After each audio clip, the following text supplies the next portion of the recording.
আজকে অ্যাওয়ার্ডটা আমার জন্য অনেক বেশি স্পেশাল, কারণ লাল শাড়ি অভিনয় করা এবং প্রযোজক হিসেবে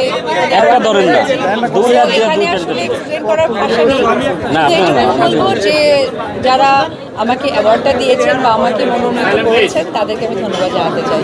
আপু সামনে ঈদ কি সিনেমা আপনি আমার হাত ঈদ তো এই বছর কি হবে, এই বছর ঈদ হবে মানে সামনের বছর ঈদ না এই বছর ঈদ আবার তো দেখা হবে, তখন কথা বলবো। দিদি কি কাজ চলছে, ঈদের ছবি আসবে কিনা বা সামনে কবে রিলিজ করবে?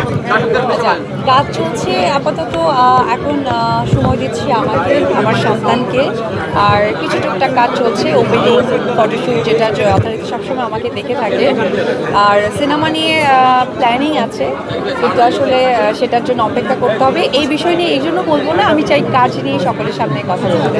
দিদি চমৎকার একটি ড্রেস পরেছেন, কিন্তু আপনার হাতে একটা জিনিস দেখতে পাচ্ছি, এটা যদি সবার উদ্দেশ্যে দেখাবেন। স্টাইল আর কিছুই না। সিফাতেরটাও দেখা যাও একসাথে, দুইজনে ম্যাচিং করে আসছে। অনেক ছবি দেখেছি, আপনারও এটা কেন করেছেন একটু বলবেন? আসলে আমরা যেহেতু অভিনেত্রী, তো আমাদের কাছ থেকেই মানুষ কি বলে স্টাইলটা শেখে, তো এটা একটা স্টাইলের পার্ট বলতে পারে, নাথিং এলস। পিছন দিয়ে ধরবে। যদি পুরস্কার পেলেন কেমন লাগছে সেটাই জিজ্ঞেস আমি বলেছি মাত্র। আচ্ছা, এটা বলেছে।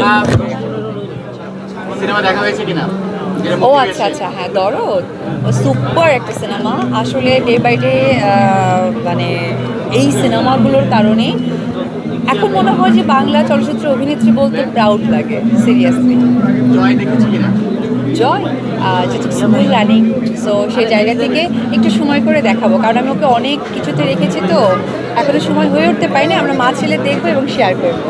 আপু আপনার প্রোডাকশন হাউস থেকে কোনো সিনেমা রিলিজ হচ্ছে কিনা? লাল শাড়ি পরে আসলে আমরা তেমন হ্যাঁ হ্যাঁ, আসলে ইয়ে পাচ্ছি না। না, আমি যেহেতু একদমই ব্যস্ত ছিলাম আমার কাজ নিয়ে, তবে দেখবেন ভেরি সুন দেখবেন। আমি আসলে সিনেমা নিয়ে এই মুহূর্তে এই কারণে বলবো না, আমি চাচ্ছি যে সিনেমার দিনই যেন আমি আপনাদেরকে সকলকে কাছে পাই।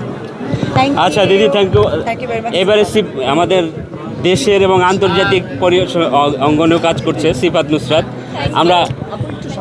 আমরা এবারে আপুর কাছ থেকে শুনিব যে আসলে আজকে লুক দিয়ে, যদিও দিদিকে দাঁড়িয়ে দাঁড় করিয়ে রেখেছি, এখানে যারা ক্যামেরায় আছেন তারা সকলেই আমার সবসময় ভালোবাসার মানুষ, তাদের সাথে আমি থাকতে পারি আনন্দিত। এই যে দিদিকে সুন্দর দেখানো